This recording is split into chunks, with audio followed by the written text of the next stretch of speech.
Hi, my name is Bailey, and we presented the Net Zero Energy School video package back in the fall.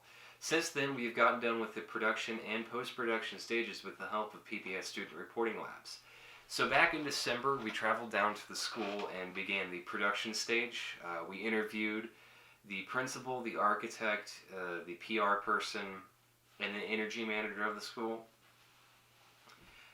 The questions were helped formulated by Victor, our editor who lives down in Miami, who works for PBS Student Reporting Labs. We conversed with him through Google Docs, Google Chats, and things of that nature.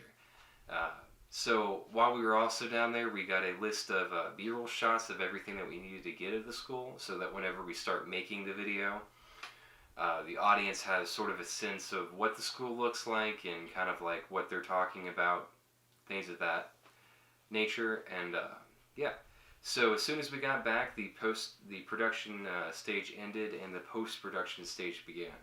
We started logging our B-roll, transcribing all of our interviews, and really getting a sense of what we had.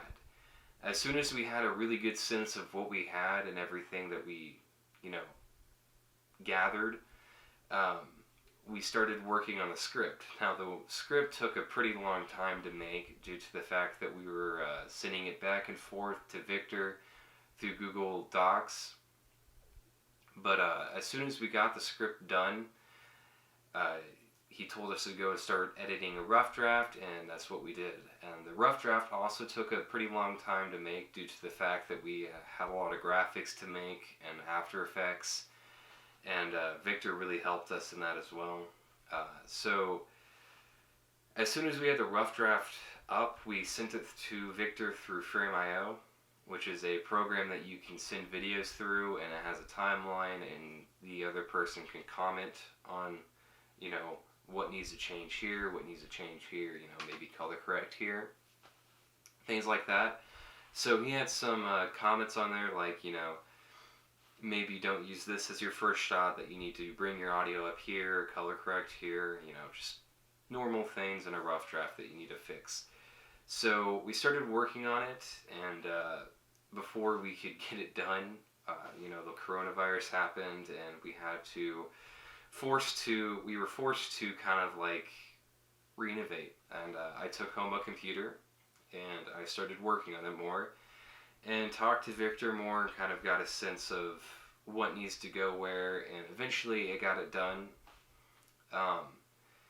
And now it's up to PBS broadcast standards, and that's pretty cool. I feel like I learned a great deal from this, learning how to create a video that is up to their standards, and I really feel like I couldn't have learned that without them, and the use of their technology that they use. And yeah. That is my presentation and my video. Thank you. Richardsville Elementary School, located in Warren County, Kentucky, became the first net zero school in the nation back in 2010, where they use renewable resources to produce clean energy so that they can offset their energy bill.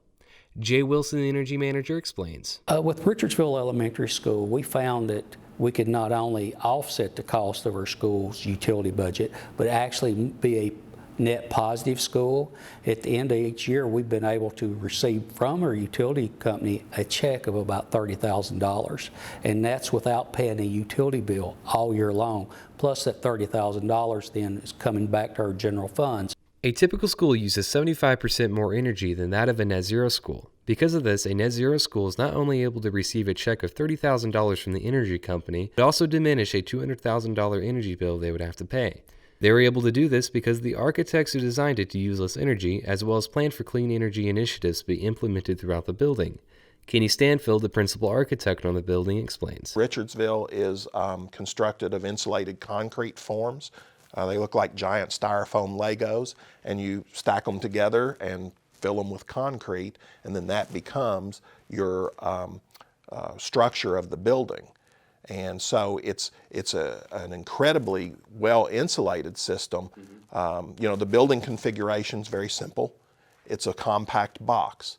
Well, that was done for a reason, because the more you can make the building compact in plan and volume, you don't have near as much exposure to the outside. Many of the other design factors that contribute to less energy usage is the fact that they run off of geothermal and solar energy, as well as use solar tubes which direct light into classrooms so that they don't use their lights as often. The determining factor in designing this was not only for the environment but also for the kids. Morgan Watson, the PR manager, explains. See students who are taking the initiative to put recycling bins not only here at school but also carrying that home. We see community who's bought into this idea that they can make a difference, just one person. And so that's not something that you see every day, especially in rural Kentucky. If all you're doing is saving energy and you're not teaching the next generation about it, it's just going to die here.